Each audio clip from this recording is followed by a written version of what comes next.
Hello दोस्तों, नमस्कार। आप सभी दोस्तों का आपके अपने चैनल मैथ्स इन ईजीबी में आपका स्वागत है। जैसा कि आपको पता है, इस चैनल पे आप लोगों के लिए आरआरबी ग्रुप डी के लिए मैथ की क्लास चलाई जा रही है, जिसमें अब तक आपका जो थंबनेल का फॉर्मेट वो इस तरीके से कुछ आपका थंबनेल दिखता था। लेकिन आज से दोस्तों आप लोगों का फॉर्मेट मैं चेंज किया हूँ इस तरीके से। तो इसमें जैसा कि आपको पता है कि आपके आरआरबी ग्रुप डी की एग्ज़ाम डेट आ चुकी है, जो कि 3 अगस्त से आपका एग्ज़ाम स्टार्ट है। तो अगर देखा जाए 5 तारीख से, यानी कि आज 5 तारीख है, आज की डेट से अगर देखा जाए तो आपके पास मात्र 27 दिन बचे हुए हैं। तो इस 27 दिन में, जैसा कि आज इसमें देख रहे हैं, आज आपकी पहली वीडियो है, तो इस 27 दिन में आप लोगों को वो सारे क्वेश्चन इसमें देखने को मिलेंगे जो आपके एग्ज़ाम पॉइंट ऑफ व्यू से मोस्ट इंपॉर्टेंट और आपके एग्ज़ाम में आने वाले होंगे। ये आपके सब PYQ बेस्ड पे ये सारे क्वेश्चन मैं लेके आऊँगा, जिसमें आप लोगों को एग्ज़ाम में हेल्प मिल सके। तो चलिए हम देर न करते हुए वीडियो को स्टार्ट करते हैं। और एक चीज़ मैं आपको बता दूं, जैसे कि जो ये वीडियो आपको कराई गई हैं, ये जो वीडियो आपकी जा चुकी हैं, जो वीडियो आप देख चुके हैं, हो सकता है इससे कुछ क्वेश्चन आपके मिल सकते हैं, क्योंकि यही क्वेश्चन, ये सब आपके PYQ के ही क्वेश्चन हैं। तो इसी में से सारे क्वेश्चन कराए जा रहे हैं जो कि आपके PYQ के हैं, और सब आपके इंपॉर्टेंट क्वेश्चन है। एग्जाम पॉइंट ऑफ व्यू से 100% आपके एग्जाम में पूछे जाने की इनकी संभावना है। तो चलिए हम देखते हैं कि हमारे क्वेश्चन किस तरीके से। यहाँ पर देख सकते हैं पहला क्वेश्चन, एक व्यक्ति एक खिलौने के अंकित मूल्य पर नगद भुगतान के लिए 10% की छूट देता है और फिर उसे 10% का लाभ होता है। उस खिलौने का क्रय मूल्य कितना है जिसका अंकित मूल्य 880 रुपये है। मतलब ये कह रहा है कि जब उस खिलौने का अंकित मूल्य 880 रुपये है और जो नगद भुगतान करता है तो 10% की छूट अगर इस पे दे देता है, फिर भी उसको 10% का लाभ होता है। तो यहाँ पे बताओ कि उसका जो था वो क्रय मूल्य उसका कितना था, हमें ये बताना है। तो यहाँ पे सिंपल हमें क्या करना है, समझिएगा ध्यान से। जैसे मान लीजिए 880 उसका क्या है, अंकित मूल्य है। इस पर अगर 10% की छूट देगा तो लेगा 90% यहाँ पे। इसको हम सॉल्व करेंगे। यहाँ पे इसका अगर 90% यहाँ निकालते हैं, वैल्यू क्या आएगी इसकी, 0 से 0 कैंसिल, 0 से 0 कैंसिल, ये 9×8 = 72, और 9×8 = 7, 79, ये होगा आपका 792। क्या हो जाएगा, ये आपका 792 हो जाएगा। अब ये हो गया हमारा 792, ठीक है। अब इसमें कह रहा है कि ये हमारा हो गया MP, यानी कि मार्क प्राइस। क्या हो गया, मार्क प्राइस। अब कह रहा है इतने में बेचने पर भी उसको 10% का लाभ हो रहा है। 10% लाभ का मतलब क्या होता है, पूरी वैल्यू हमारी जो होती है 100% होती है, 10% का लाभ जो होगा 10 इसमें जुड़ जाएगा, तो ये पूरा पूरा निकल के आएगा 110%। क्या आएगा, 110%। तो अब हमारा इसको हम 100 से गुणा करेंगे और 110 से हम इसको भाग कर देंगे। कितने से, 110 से भाग कर देंगे तो हमारा यहाँ पे CP निकल के आ जाएगा, यानी कि जितने में वो खरीदा हुआ था। 0 से 0 कैंसिल, ये हो गया 11×7 = 77, 11×2 = 22, 72, यहाँ पे बचा हुआ था 10, 72 × 10 हो गया।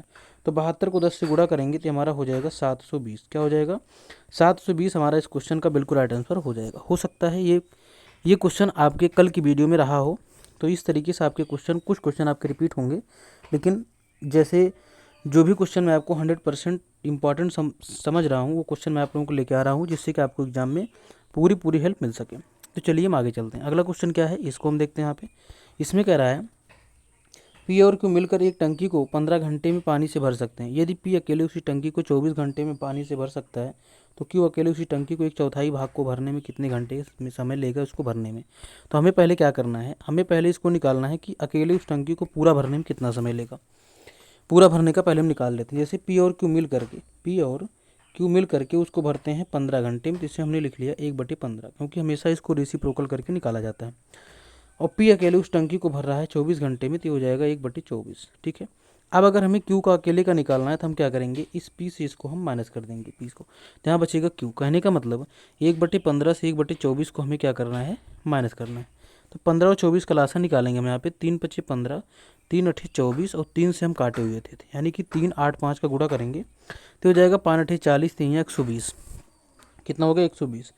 120 और 15, 8, 120, 8, और माइनस में ये 24, 24 से कितनी बार जाएगा, 24 अगर देखें तो 5×4 = 20, 5 बार जाएगा, तो 8 से 5 गया 3, ये हो गया हमारा 3/120। क्या हो गया, 3/120। इसको सॉल्व करेंगे तो 40 आएगा। मतलब कि P अकेले उसको भरने में 40 दिन का समय लेगा। कितने में, 40 दिन का। अब समझिएगा ध्यान से, अगर पूरा भरने में 40 दिन का समय ले रहा है तो 1/4 का मतलब चौथे भाग को, इसको हम 4 से कर देंगे भाग, तो इसको भरने में कितने का समय लेगा, इसको हम भाग करेंगे तो 4×10 = 40, यानी कि वो 10 दिन का समय लेगा इसके चौथाई भाग को भरने में। तो यहाँ पे आप देख सकते हैं इसका ऑप्शन नंबर, यहाँ पे इसका A बिल्कुल राइट आंसर हो जाएगा। इसी के साथ हम आगे चलते हैं। अगला क्वेश्चन क्या है इसको देखते हैं। इसमें क्या कह रहा है, इसमें कह रहा है यहाँ पे 496 मीटर और 490 मीटर लंबी दो ट्रेनें ए और बी क्रमशः। अब दोस्तों ये क्वेश्चन जो आपका ये आपका मैं जितना भी PYQ कराया हूँ, जैसे जितना भी PYQ क्वेश्चन में कराया हूँ, ये इस जैसे इस फॉर्मेट में जो आपकी वीडियो जाती थी उस पर थंबनेल आपको इस तरीके से दिखता होगा, ये मैथ्स इन ईजी पे यहाँ पे लिखा होता था। तो इसमें जितना भी आपका अभी तक मैं जितना भी करा चुका हूँ उसमें दोस्तों ये वाले क्वेश्चन आपके कई बार रिपीट हुए, मतलब कि ये क्वेश्चन आपका लगभग हर शिफ्ट में पिछले PYQ में पूछा गया है। तो चलिए इसको हम सॉल्व करते हैं। इसको हमको करना कैसे, चलिए मैं आपको समझाता हूँ। 496 मीटर और 490 मीटर लंबी दो ट्रेनें ए और बी क्रमशः 12 मीटर पर सेकंड और 22 मीटर पर सेकंड की चाल से समांतर पटरियों पर एक दूसरे की ओर आ रही हैं। वो एक दूसरे को कितने समय में पार करेंगी, हमें ये बताना है। तो इसके लिए मैं आपको दो चीज़ बताना चाहूँगा, समझिएगा। जब ट्रेन एक ही दिशा में जा रही हूँ, जब ट्रेन एक ही दिशा में जा रही हूँ तो इनकी सापेक्ष चाल निकालने के लिए दोनों की चाल को माइनस करते हैं। लेकिन जब ट्रेन एक दूसरे की विपरीत दिशा में जा रही हूँ तो इनकी सापेक्ष चाल निकालने के लिए हम क्या करते हैं, इनकी चाल को हम प्लस करते हैं। यही हमें यहाँ पे ध्यान रखना है। अब चलिए इसको हम आपको देखते हैं कि इसको आगे कैसे करना है। तो यहाँ देख सकते हैं ये कह रहा है समांतर पट्टी एक दूसरे की ओर आ रही है। तो एक दूसरे की ओर का मतलब क्या है, ये इधर जा रही है और ये इधर से इसकी तरफ आ रही है, मतलब कि विपरीत दिशा में। कैसे हैं, विपरीत दिशा में, मतलब ये इधर जा रही है, ये इधर जा रही है।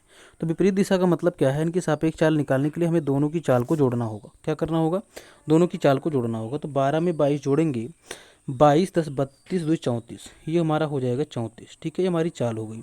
और दूरी हमारी कितना आएगी, दोनों की दूरी जुड़ जाएगी, ये हो जाएगा 6, 6 में 0 जुड़ा 6 और 9 9 18 और 4 4 8 1 9, ये हमारा हो गया 986। क्या हो गया, 986।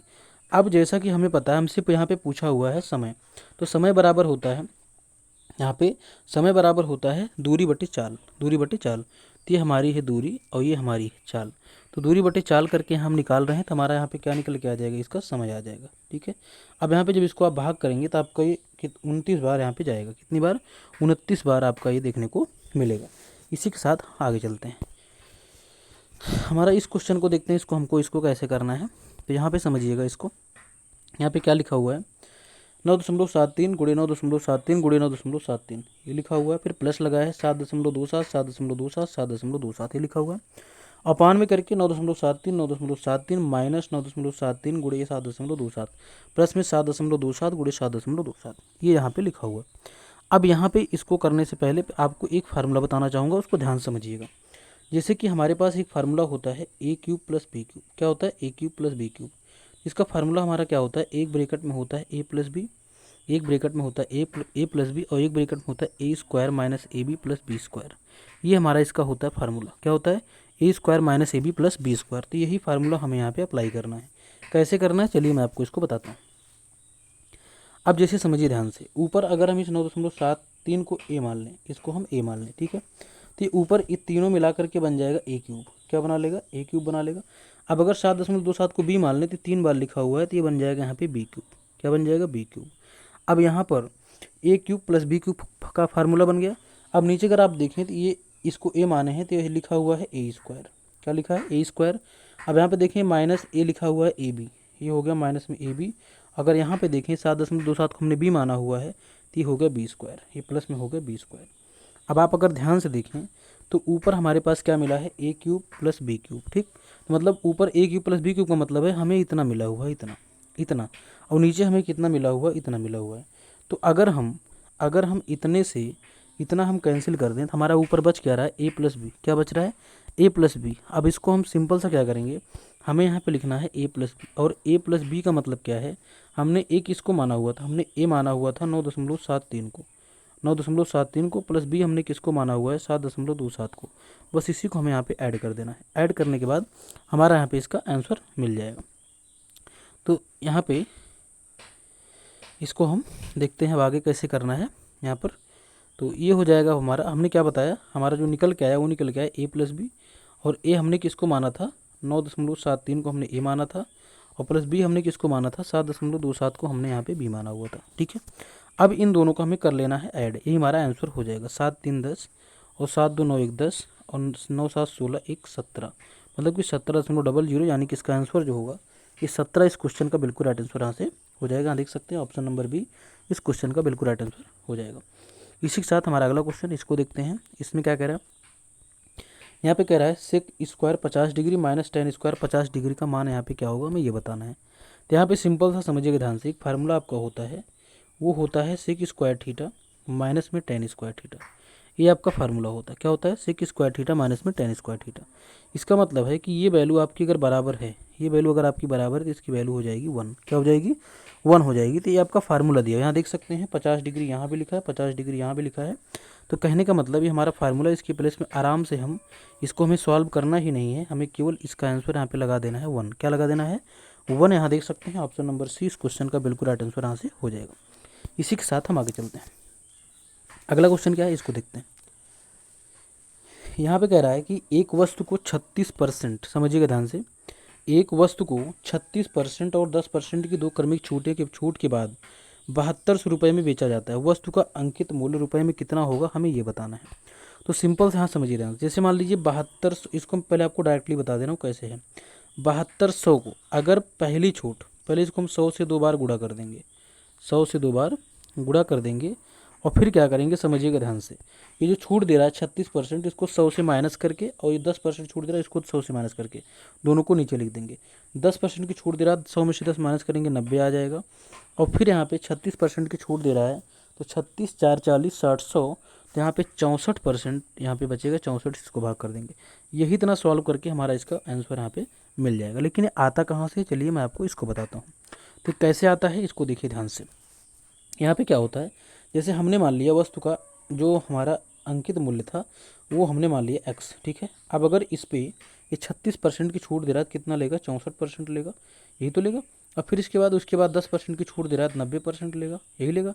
और बराबर में इस पूरे की वैल्यू, मतलब इस पूरे की वैल्यू जो बन रही है वो बन रही है 7200। कितना बन रही है, ये 7200 बन रही है। अब यहाँ समझिए ध्यान से, ये क्या करेगा, इस 100 इधर जाके क्या करेगा, इधर जाके गुणा करेगा, और फिर ये 64 और 90 नीचे आके भाग कर देगा। यही हमने वहाँ पे डायरेक्टली किया, ठीक है। तो ये शॉर्ट ट्रिक आपको याद रखनी है, जिससे कि आपको एग्जाम में हेल्प मिल सके। तो अब इसको हम डायरेक्टली लिखते हैं 7200 गुणे 100 गुणे 100 और बटे में हमारा यहाँ पे कितना हो जाएगा, यहाँ पे 64 और गुणे में 90। बस इन्हीं को हमें यहाँ पे कर लेना है सॉल्व। तो हो जाएगा 0, फिर इसके बाद हो जाएगा 9 8 72, 800 हो गया। अब इसके बाद इसको सॉल्व करेंगे तो ये बना लेगा 8 1 के 8 और 8 8 64, ये बन गया। फिर इसको सॉल्व करेंगे तो हो जाएगा 4 दूनी 8 और 4 दूनी 8, 4 पंचे 20, ये बन गया। और ये हो गया 2 पंचे 10, ये बन गया हमारा, ठीक है। अब इसके बाद 100 पंचे, यहाँ पे 100 पंच 500 हो जाएगा, और गुणे में इसको 25 से गुणा करेंगे तो ये 25 पंचे होता है 125, तो 125 और 00, यानी कि 12,500 इस क्वेश्चन का बिल्कुल राइट आंसर यहाँ से हो जाएगा। कितना हो जाएगा, 12,500। यहाँ देख सकते हैं हमारा इसका ऑप्शन नंबर, इसका ए बिल्कुल राइट आंसर यहाँ से हो जाएगा। इसी के साथ हम आगे चलते हैं। अगला क्वेश्चन क्या है इसको देख लेते हैं। सिंपल सा क्वेश्चन, और इससे फॉर्मेट से आपको समझ में आ रहा होगा कि ये क्वेश्चन आपके सब पीवाई क्यों हैं, क्योंकि आपको ऐसे ही क्वेश्चन देखने को मिलते हैं, ठीक है। अब चलिए इसको मैं आगे सॉल्व करता हूँ। आगे इसको कैसे करना है, जैसे रूट में 144 गुणे 49 प्लस रूट में 64 गुणे 25 माइनस रूट में 100 गुणे 36, इतनी वैल्यू हमें दी हुई है। तो हमें इसको क्या करना है समझिएगा। अब ये जो रूट में लिखा है 44, इसको हम तोड़ देंगे किसमें, 16, यानी कि 4 गुणे 4 और गुणे 9, 16 9 है 144, यही तो होता है। यहाँ पर इसको 16 9 144, ये 12 बराबर में 144 ऐसे तोड़ देते हैं, क्योंकि जिससे हमें आसान होगा करने में, ठीक है। तो इसको तोड़ेंगे तो हमारा हो जाएगा 12 गुणे 12, ये हो गया। और ये 49 को तोड़ देंगे 7 गुणे 7 में, ये हो गया, ठीक है, रूट में, ठीक। इसके बाद प्लस, अब इस 64 को तोड़ देंगे हम 8 गुणे 8 में, किस में तोड़ दिए इसको, 8 गुणे 8 में। और 25 को तोड़ दिए हम 5 गुणे 5 में, ये तोड़ दिए, ठीक। अब इसी तरीके से इस 100 को तोड़ दिए हम 10 गुणे 10 में, 10 गुणे 10 में। और गुणे 36 को हम तोड़ दिए यहाँ पे 6 गुणे 6 में, कितने में, 6 गुणे 6 में हमने इसको तोड़ दिया, ठीक। अब यहाँ पे इसको सॉल्व करेंगे तो यहाँ पे समझिएगा ध्यान से, यहाँ से 12, यहाँ से 7, यानी कि ये 12 गुणे 7 मिल गया हमको, एक पेयर से एक नंबर। और प्लस यहाँ से 8 और गुणे में ये 5, ये 8 गुणे 5 मिल गया। और माइनस में यहाँ से 10 और गुणे में यहाँ से मिल गया 6, तो 10 गुणे 6 मिल गया, ठीक। अब इसको सॉल्व करेंगे तो 12 सत्ते 84 हो गया, और प्लस में 8 पंचे 40 हो गया, और माइनस में हमारे पास 10 छंगे 60 हो गया। बस इसी को हमें कर देना है सॉल्व। अब यहाँ पे इसको सॉल्व करेंगे, 84 से 40 जाएगा तो आ जाएगा 44। यहाँ पे कहीं पे गलती हो रही, क्योंकि आंसर हमारा जो दिखा रहा है यहाँ पे, सॉरी गलती नहीं है, इसको ऐड करना, माइनस नहीं करना है। तो हो गया 4, यहाँ पे लिख लेते हैं, ये हो गया 4, इसको जब ऐड कर रहे हैं 4 8 4 12, ये हो गया 124, और माइनस में ये हो गया 60। कितना हो जाएगा, 60 दूना 120 और 124, यानी कि 84 बचेगा हमारा यहाँ पे। कितना बचेगा, 84 हमारा इसका बिल्कुल राइट आंसर यहाँ से हो जाएगा। 60 20 80 4 4, यानी कि ये 4 और 12 6 गया 6, यहाँ पे 64 बचेगा, 84 नहीं 64 बचेगा। तो यहाँ पे आप देख सकते हैं हमारा इसका ऑप्शन नंबर इसका ए इस क्वेश्चन का बिल्कुल राइट आंसर यहाँ से हो जाएगा। इसी के साथ हमारा अगला क्वेश्चन, इसको देखते हैं। इसमें क्या कह रहा है, इसमें कह रहा है यहाँ पे, एक व्यक्ति अपनी आय का 60% बचत करता है, यदि उसका व्यय 560 रुपये है तो उसकी आय रुपये में कितनी है, हमें ये बताना है। जिसे समझिएगा ध्यान से, अगर वो कमा रहा है यानी कि आय कर रहा है, यानी कि कमाई कर रहा है, तो वो टोटल उसकी वैल्यू 100% होगी। कितना होगी, 100%। अब अगर वो 60% बचत करता है, बचत कर रहा है वो 60%, कितना कर रहा है, 60%, तो वो खर्च कितना करेगा, तो खर्च जो करेगा वो खर्च करेगा हमारा कितना, 60 तो बचत कर रहा है तो 40% वो खर्च कर देगा। क्या करेगा, 40% खर्च कर देगा। और जो 40% जो खर्च कर रहा है, ये वैल्यू किसके बराबर है, 560 की। इसी को हम कहते हैं व्यय। क्या कहते हैं, व्यय। अब समझिए ध्यान से, अगर 40% की वैल्यू हमारे पास 560 दिया है, तो हमें वैल्यू कितनी निकालनी, 100% की, क्योंकि हमसे पूछा हुआ आय कितनी उसकी। अभी मैंने आपको बताया कि आय जो होती है टोटल 100% होती है, ठीक है। तो 1% की वैल्यू हमें जो यहाँ पे मिलेगी वो 560/40 मिलेगी, और पूरा इसकी 100% की वैल्यू निकालेंगे तो 100 से इसको करेंगे गुणा, सॉल्व करेंगे, 0 से 0 कैंसिल, ये हो जाएगा 14 चौके 56, 140 हो गया, और गुणे यहाँ 10 हमारे पास है, हमारा 10 आ गया, और 140 को 10 से गुणा करेंगे तो हमारा जो आंसर बनेगा कितना बनेगा, 1400। यहाँ पे देख सकते हैं हमारा इसका आंसर यहाँ पे ऑप्शन नंबर ए इस क्वेश्चन का बिल्कुल राइट आंसर यहाँ से हो जाएगा। इसी के साथ हम आगे चलते हैं। अगला क्वेश्चन क्या है, इसको देखते हैं। यहाँ पे कह रहा है x और 147 का मध्यानुपाती 63 है, तो x का मान हमें यहाँ पे बताना है। क्या, x और 147 का मध्यानुपाती 63 है, तो हमें x का मान बताना है। तो इसका हमारा फार्मूला क्या होता है, समझिएगा ध्यान से।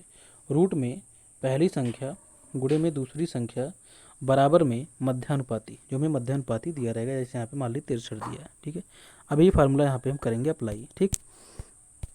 अब इस फार्मूले को अगर हम यहाँ पे अप्लाई करते हैं तो रूट में हमारी दोनों संख्याएं होंगी। रूट में संख्याओं का मतलब है कि x गुणे 147, x गुणे 147, और बराबर में हमारा हो जाएगा 63। क्या हो जाएगा, 63।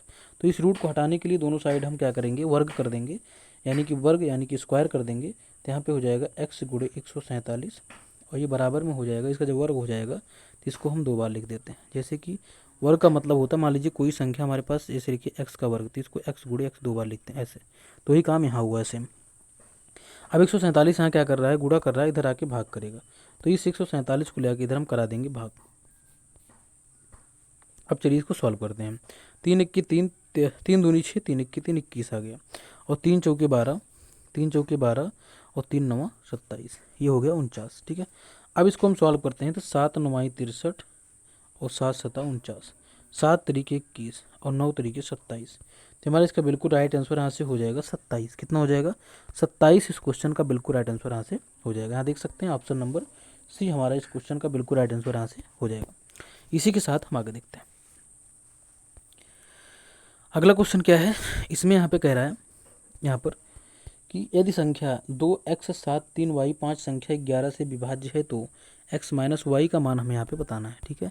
तो अब मैं इसको समझा दूँ आपको। अगर कोई संख्या 11 से विभाज्य है, जैसे मान लीजिए कोई संख्या लिखी है 3 4 6 9 7 2 ऐसे लिखी है, तो हमें क्या करना, अल्टरनेट नंबर, मतलब एक छोड़ के एक, एक छोड़ के एक, इनको हमें जोड़ना। जैसे 9 3 12 7 19, ये 19 हो गया, ठीक। अब जो बचे हुए हैं उनको 4 9 4 13, और 13 2 15 15। अब जब इन दोनों का जोड़ जब माइनस करने पे या तो 0 आ जाए, और या तो 11 से कटने वाली संख्या, जैसे 11 आ जाए, 22 आ जाए, 33 आ जाए, इस तरीके संख्याएं अगर आ जाती हैं तो वो संख्या हमारी पूरी 11 से विभाज्य है। तो हमें यही यहाँ पे करना है। तो चलिए हम देखते हैं। यहाँ पे हमने क्या किया, 2 के बाद अल्टरनेट पे 7 आए, 7 2 9, और 9 के बाद वाई, मतलब ये हमारा हो गया 9 प्लस वाई। क्या हो गया, 9 प्लस वाई, ये हो गया। जो बचे हैं अब इसके बाद एक्स में 3 और 5, 5 3 8 एक्स, ये हो गया हमारा 8 प्लस एक्स। क्या हो गया, 8 प्लस एक्स। अब देखिए ध्यान से, अब यहाँ पे हम x की वैल्यू एक ही डिजिट में ले सकते हैं, कितने में, एक ही डिजिट में ले सकते हैं। तो यहाँ पे अगर हम y की वैल्यू, अगर y की वैल्यू हम 2 ले लें और x की वैल्यू 3 ले लें, तो दोनों को जोड़ने पे आप देख सकते हैं यहाँ भी 11 आ जाएगा और यहाँ भी 11 आ जाएगा, और जब दोनों को माइनस करेंगे तो वैल्यू हमारी 0 आ जाएगी। तो हमने क्या बताया, या तो माइनस करने पे 0 आए और या तो 11 के पहाड़ा की वैल्यू आ जाए। तो आपको सिंपल सा क्या मिल गया, यहाँ पे x की वैल्यू 3 मिल गई, y की वैल्यू 2 मिल गई। अब उसको यहाँ पे रख देना है। तो x की वैल्यू 3 रख दिया हमने, y की वैल्यू 2 रख दिया, 3 से 2 गया हमारा 1 आ गया। मतलब कि हमारा जो इसका आंसर होगा, यहाँ पे देख सकते हैं, इसका हमारा ऑप्शन नंबर इसका ए बिल्कुल राइट आंसर यहाँ से हो जाएगा। तो दोस्तों आज के लिए इतना ही। तो आज इसमें इतने ही क्वेश्चन थे। तो जैसा कि मैंने आपको बताया कि पहले आपकी जो क्लास चल रही थी वो इस फॉर्मेट में थी, इसमें आपको इस तरीके से वीडियो देखने को मिलते थे इस फॉर्मेट में, लेकिन अब क्या है, इस तरीके से फॉर्मेट मैंने चेंज किया हुआ है। और इसमें आज आपकी ये पहली क्लास है, 5 तारीख आज है संडे, आज आपकी पहली क्लास है ये। और आपके 27 दिन, यानी कि जो 27 दिन आपके बचे हुए हैं, इसमें आपके सारे मैथ के वो इंपॉर्टेंट क्वेश्चन मैं आपको कराऊंगा जो आपके एग्जाम पॉइंट ऑफ व्यू से 100% इंपॉर्टेंट होंगे, आपके एग्जाम में पूछे जाने की 100% संभावना है इन क्वेश्चनों की। तो अगर आप लोग अभी तक चैनल सब्सक्राइब नहीं किए, जरूर कर लें, इससे कि आपको सारी वीडियो मिलती रहे।